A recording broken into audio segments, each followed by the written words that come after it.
Hello again, du, ich möchte dich heute noch sehen.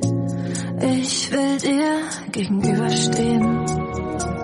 Viel zu lang war die Jetzt ist für viele die Zeit, den Impfschutz aufzufrischen. Zum Beispiel für Menschen über 60, Vorerkrankte und Menschen in Gesundheitsberufen. Auch für Sie? Lassen Sie sich von Ihrer Ärztin oder Ihrem Arzt beraten. Informationen des Bundesministeriums für Gesundheit unter corona-schutzimpfung.de.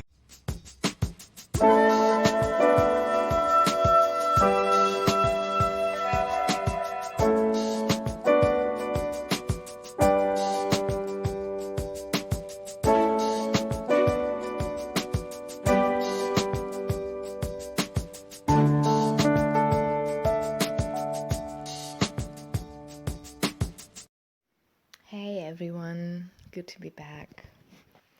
So, I've had a few talks with some of you asking me to talk about death because I kind of found a friend in death, not meaning being suicidal, but realizing that everything that we experience comes for a reason, and I think our own finitude is something that gives us perspective on so many things. Not meaning in the way of, come on, other people do have problems and you don't have a right to your own champagne problems, but in a way of just being in the present, enjoying the deep feeling, the deep emotions, the deep state of just being here in this exact moment, which is an art in itself, I would say.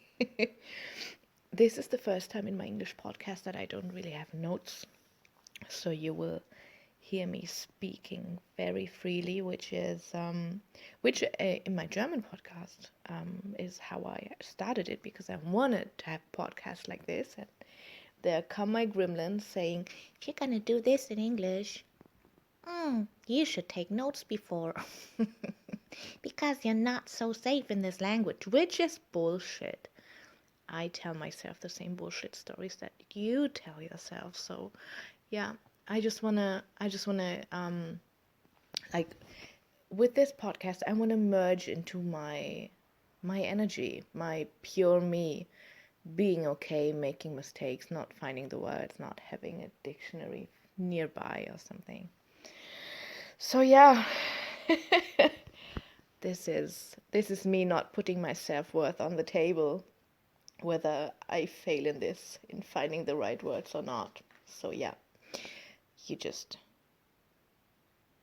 This also means that you get the real Svenja, like my real medicine, which I think you haven't done so far. So yeah, just bear with me, trying to find the right words. Speaking about death, what qualifies me to speak about death? First of all, I think nobody needs to be qualified to speak about the big questions in life. Whereas in human design, I have the profile 1-3, meaning I have to try everything out in order to find out how it feels, how it is, how the core of its being is, how the basis, like the fundaments, whether they are stable. It's just, I need to research. I need to, and I find my output, my outcome of something, I find through experience, which shows in me just making every mistake you could possibly imagine in every field of life, like relationships, accidents, sickness and health, big decisions. Yeah. And one of those decisions that I definitely did not consciously make, but my body made for me, was during the time when I was... Hi, Ted. Want to come join me? I'm getting some company here by my furry friend, one of them. Come on, get up. Sorry for that. My body decided to take a decision for me, which today I would say I'm so thankful for. And yet we can always say that when it's like over. It's not over, but in retrospective, we can always be grateful for things that we struggle with in the exact moment. So I was very lost in the animal rescue, very lost in trying to save the world, which I love. I love improving this world. I love having an impact. We saved thousands of lives every month. I don't want to dive too deep into this. I think I made there's a whole episode about this. So if you're interested in that story, just go to that episode. Anyways, it was way too much, way too stressful. I'm a manifestor, so I don't have constant sacral energy, which is a problem if you behave like one. Because my day had like 30 hours and it was so stressful. I learned to hate people so much, which is so complementary to what my nature is, because I have a huge gift in really seeing the beautiful, beautiful core of everyone and reflecting that and mirroring it. And in order to be able to learn this, to come to the state where I am today, which is maybe 0.8% from the enlightened Svenja, but it's the way of my true nature, I feel. Anyways, my buddy said, well, if we're not gonna have an intervention, if we're not gonna have an intervention now, she's gonna continue. She's never gonna get to the place where she's supposed to be in life. I deeply believe in fate and in we're supposed to land in certain places in our lives.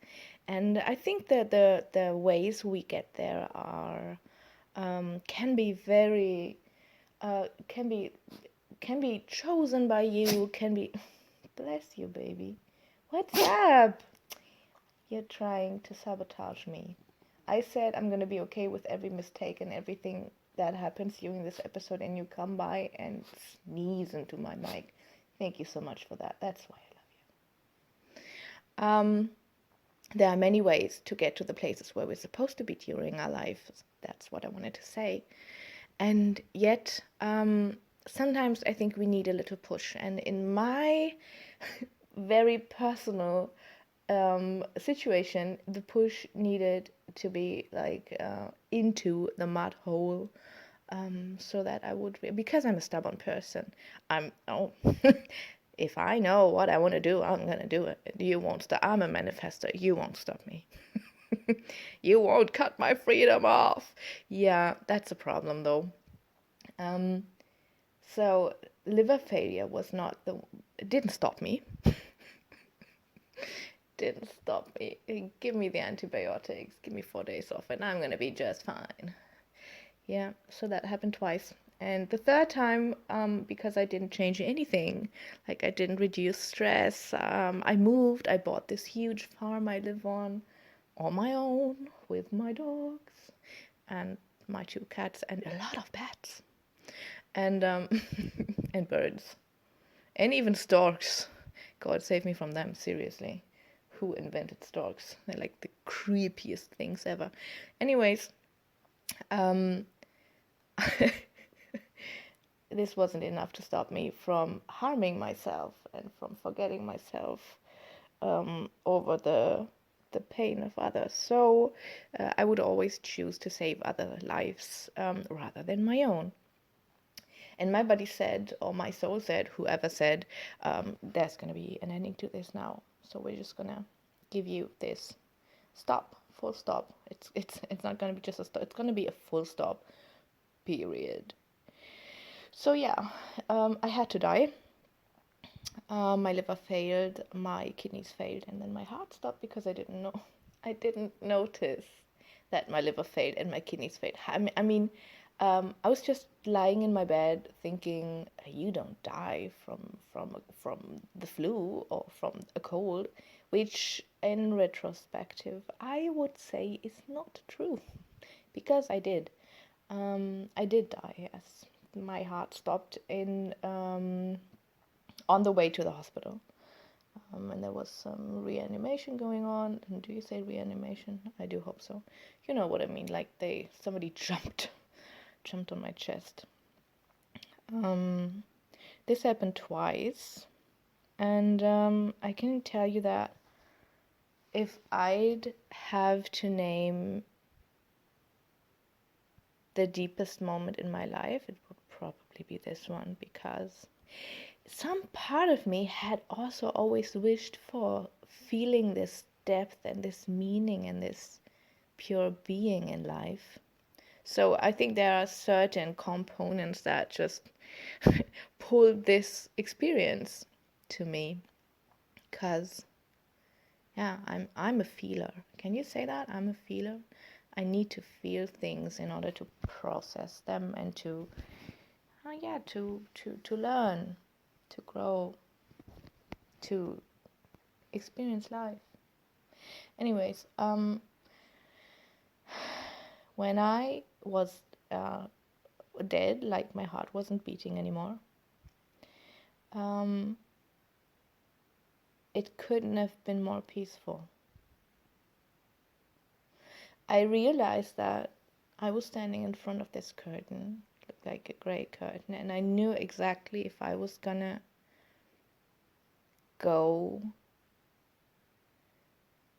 and pass this curtain and just make a decision,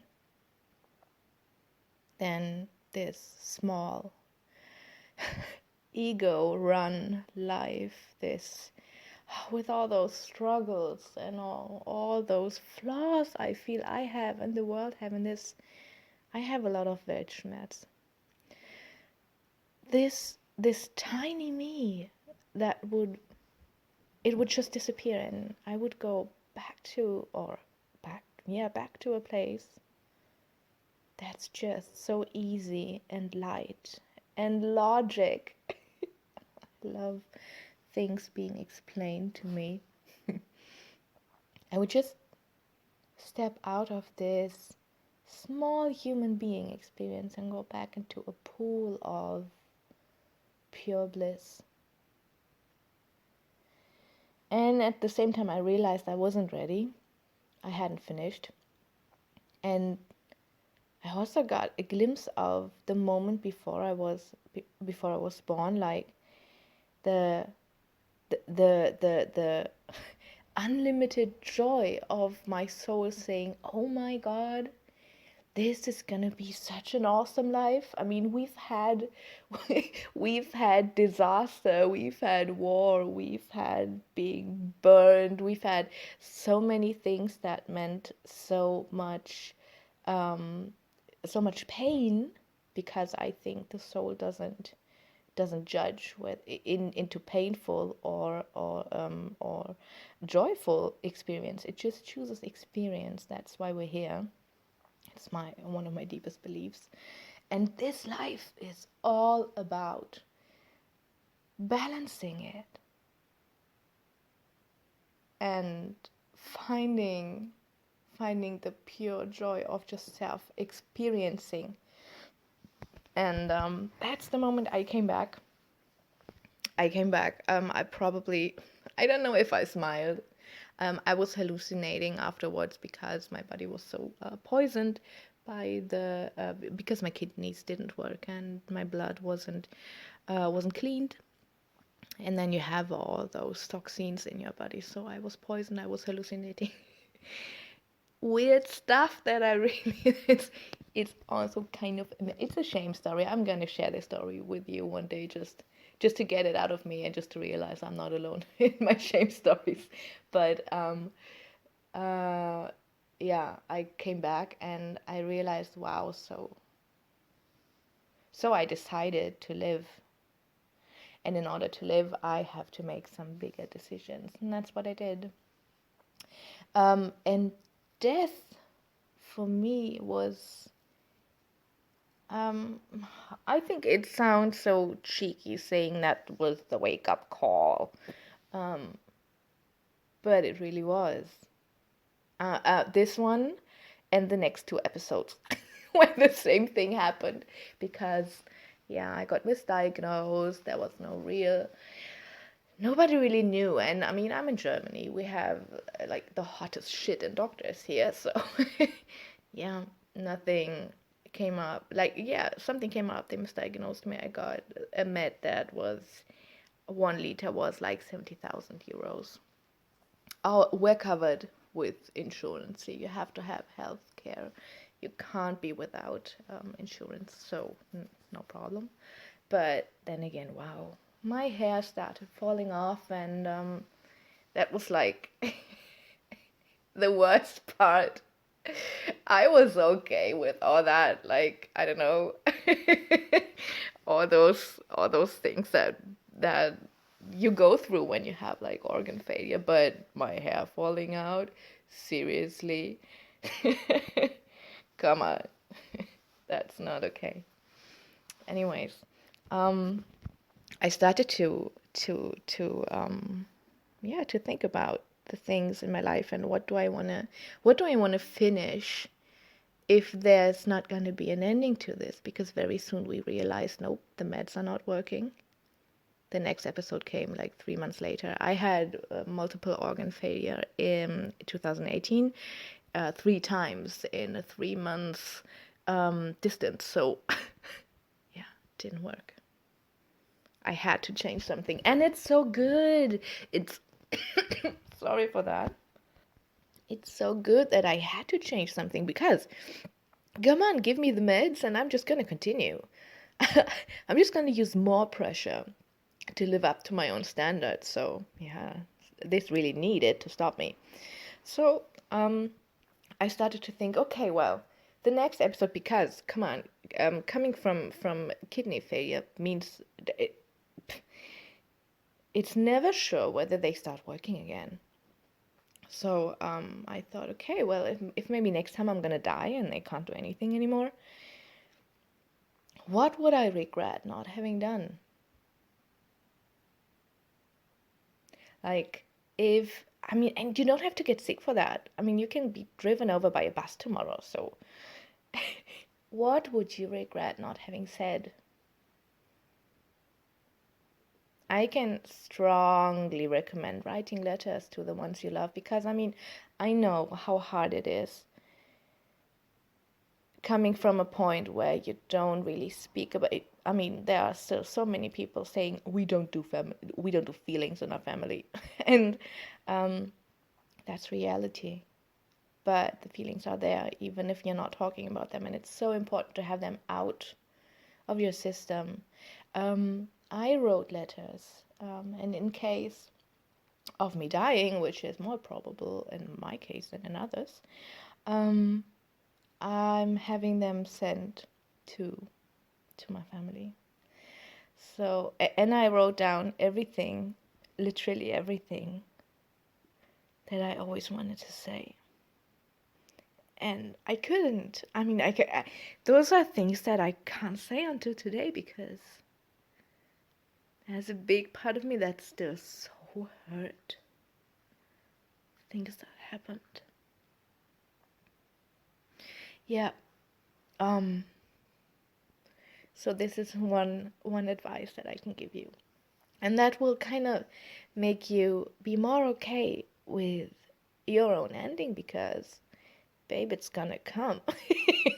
That's gonna happen. So yeah. Hello again, du, ich möchte dich heute noch sehen. Ich will dir gegenüberstehen. Viel zu lang war die Zeit. Jetzt ist für viele die Zeit, den Impfschutz aufzufrischen. Zum Beispiel für Menschen über 60, Vorerkrankte und Menschen in Gesundheitsberufen. Auch für Sie, lassen Sie sich von Ihrer Ärztin oder Ihrem Arzt beraten. Informationen des Bundesministeriums für Gesundheit unter corona-schutzimpfung.de. I can also strongly recommend forgiveness. And by forgiveness, I'm not saying forgive yourself, because seriously, that's the hardest thing. I can forgive everyone. I can forgive people treating me bad. I can forgive my whole family. I can forgive. It's the work. It's the shit work. And I did it. Still doing it sometimes from day to day.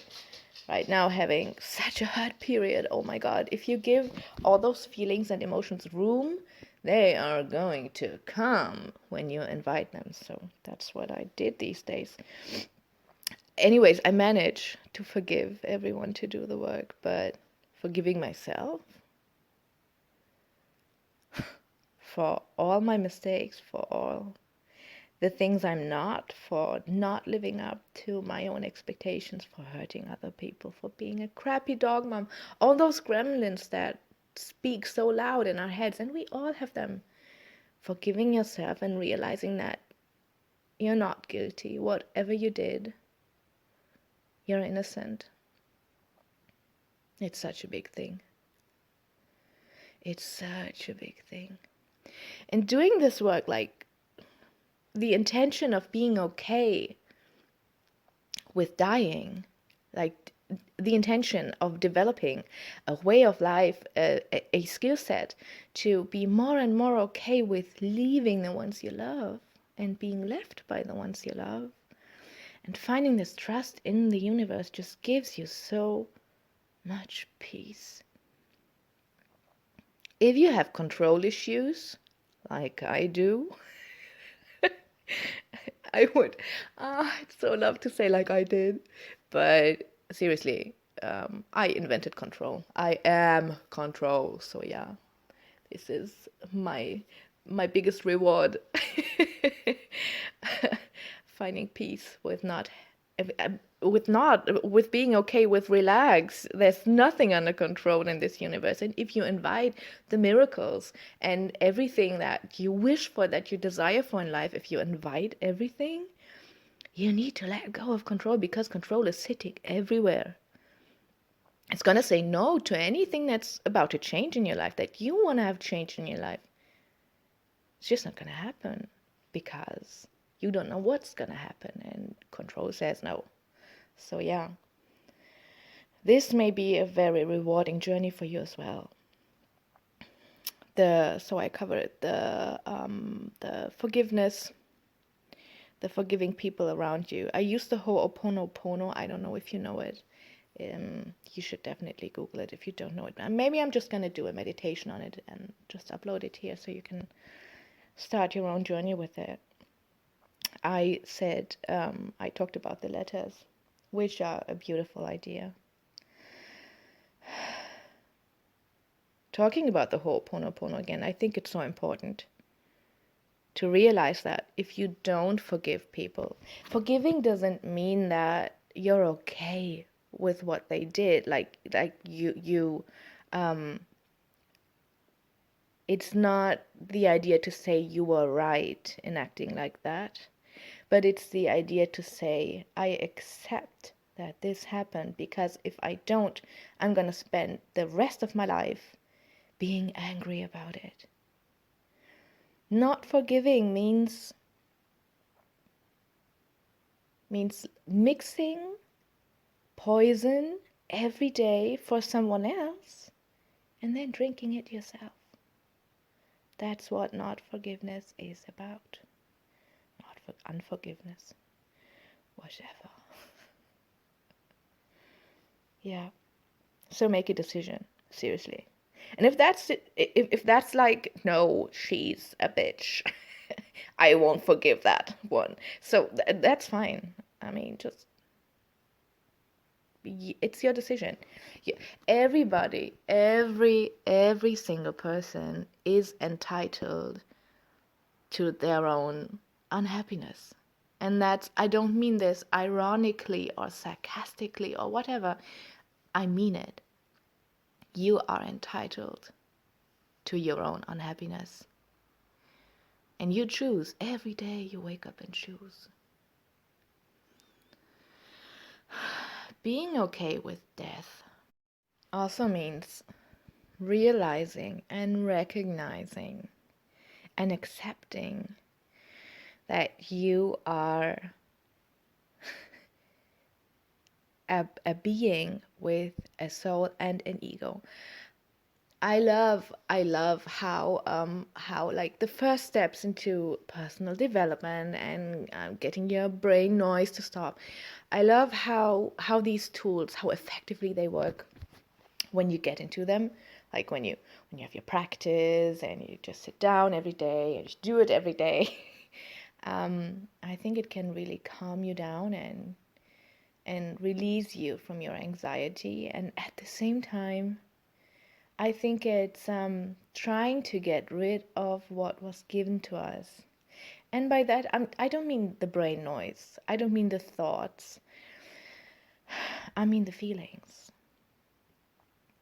It's so important to realize that we're trying to disengage from emotions that we don't like. We're trying to like run away in an unconscious way. Like we numb. We watch Netflix and social media for hours, and we try to get away from what we really are. Like in the bigger picture, you are just the only purpose of your life. And I know in human design we have incarnation crosses and deeper purpose in life, but the only purpose in life is to be a soul in a human body that collects experiences. That's it. And who are we to decide that we don't want this big part of life? We don't want the death part. Death can make your life. I mean, people say life is short. I disagree. Life is short when you pass by quickly, trying to get through without problems, trying to live a shallow life and just sticking up to other people's expectations and trying to be your best version, blah, blah, blah, blah, blah. This is not what life is about. Life is about exploring yourself and your depth and your passions and your pain. Oh my God. Who are we? I mean, we as human beings, we're the only ones who are able to process and in a cognitive way what's happening with us, what we're feeling, what's changing in ourselves. We are able to do it. And what do? We disidentify. we stop. We stop and go up to a higher perspective and see what's happening. Okay. But if this is your goal, like really letting go of your ego, you are suppressing such a big part of you. You're denying the part of you that says, let me just fucking enjoy this round of the game. And as with everything, I must say it's all about balance. It's all about balance. And with the human design background, I'm going to say it depends whether you have your heart center defined, your G center defined, whether you enjoy money, whether you enjoy luxury or not. You came with the perfect design for your purpose. Please don't struggle with it. But just take a look at it and realize, okay, this is like, this is my skill set. And I'm going to follow the way through experiencing this life with my skill set. And the only thing I have to do is to find out who I want to be based on this skill set. And this is a question, if you ask this every day, if you're journaling, if you're talking to friends, if you're talking to your partner, who I do hope talks to you about these kind of things. If not, that's possible. So much more is possible for you and him or her. If you start your day with these questions, then life is not short, then life is rich. Then, oh my God, you will not be able to not feel everything that's happening. And that is the ecstasy of life. That is the drug you've been looking for. Finding the deep feelings that you've buried for years, pulling them up and just examining them, exploring them. That's the ecstasy of life. And that's what neurobiology shows us. That's what's happening to monks. This is where the happiness comes from. So yeah, death can be, for me, the best guide to your wholehearted living. Death can remind you why you're here. That it's all a circle. That we will always go back to where we started from. In my tradition, we say we come from the stars and we go back to the stars, and that's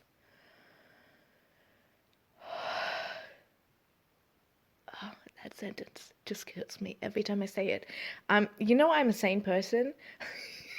I feel like I'm okay. Just tell them you taught at university. You're a teacher. You've been even working for the state. You're a sane person. Just tell them. Because I sometimes just burst into these emotions, and it's still really hard for me not to suppress them when they come up and overwhelm me, because again, the controlling. I need to be in control. Pull yourself together, woman. That's what my head says. This sentence, and I'm just gonna repeat it because it changes so much in me. Sorry for that. I'm being egocentric in this. So we come from the stars and we return to the stars. This just gives me so much peace, and such a good way of realizing, honey, it's not that bad. It's not a big thing. You're here for all of this. So stop struggling. Stop identifying with your thoughts. Stop identifying with your pain, with your problems, with the things that were denied, with the things that you didn't get. And realize what you have. Realize all the things that are around you and how wonderful this journey through life is for you as a soul in a body. That's all there is to do, really. Then life's not short. Then one day can feel like a year if you allow yourself to live this life. And believe me, 1 year ago, I still can't believe saying that. 1 year ago, I wasn't in this business. I wasn't an author. I hadn't brought 2 books into life and 2 podcasts and like mentoring programs and stuff, because my medicine wasn't. It was suppressed. It was like I had been working at school like a normal teacher. I taught. I studied English and history, so I had this normal working day. And I managed successfully for years to tell myself that I'm a happy person. I don't wanna speak about that more because that's a whole new topic, but your life really is all about your decisions. And you are the only one who can make them. So every day you choose whether it be just a day with a to-do list to check off, or whether it be the first day, that unique day, that you are living your life to the fullest. And it's okay to make the first choice today and tomorrow and maybe the day after. And the day will come where you're going to wake up and say, okay, this is the day. I'm gonna smell this new air. I'm gonna try this out. Yeah. Okay. So, I kept you busy for 34 minutes. I really hope you do enjoy this one because it comes directly from my heart. Because for me it's so important. If we make peace with death, if we find the deep love that death brings with it, we can hold space for so much peace and so much peace. God, I'm so cute sometimes. Oh, my head said something else, by the way, just now. I'm gonna say I'm so cute sometimes. There's so much fear around us about the end and not being able to control what's happening. And if you make peace with that, you can hold space for everyone. And that's one of the biggest gifts in this. I accompanied my grandpa last year in April. He's gonna be 1 year gone on the 24th. I was this person. He had paranoid dementia, which was, oh God. I'm gonna make an episode on that because, oh my God, yeah. And I'm accompanying my grandma right now. She's 95, 94, 95, not so sure. And these people, I mean, they've been in World War II. My grandpa's been in Russia in front of Stalingrad. And these people do stick to life. They know how to survive. And that's, it's such an honor and such a blessing to be there and just hold this space and energetically telling them it's okay to go, because it's just the next adventure. I'm gonna have an episode on that, maybe even the next one. I feel like talking about it because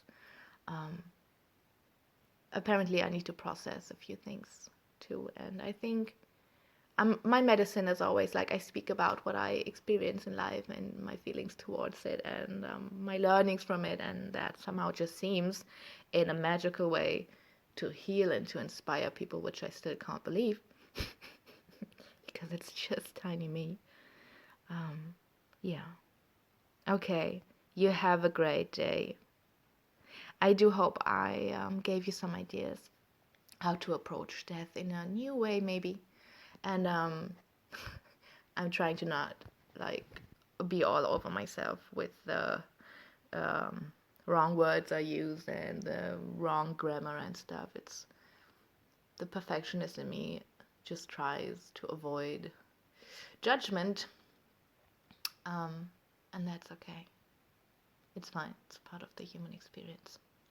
Guys, have the best day. Do yourself a favor. Do something just for you today. Whatever it is, whatever comes to your mind right now, you're just gonna do it today. Be your best friend. Then you're gonna find a best friend. We will always draw to us the people that treat us the way that we treat ourselves. So, yeah. See you around very soon. Bye. Hello again. Du, ich möchte dich heute noch sehen. Ich will dir gegenüberstehen. Viel zu lang war die Zeit. Jetzt ist für viele die Zeit, den Impfschutz aufzufrischen. Zum Beispiel für Menschen über 60, Vorerkrankte und Menschen in Gesundheitsberufen. Auch für Sie lassen Sie sich von Ihrer Ärztin oder Ihrem Arzt beraten. Informationen des Bundesministeriums für Gesundheit unter corona-schutzimpfung.de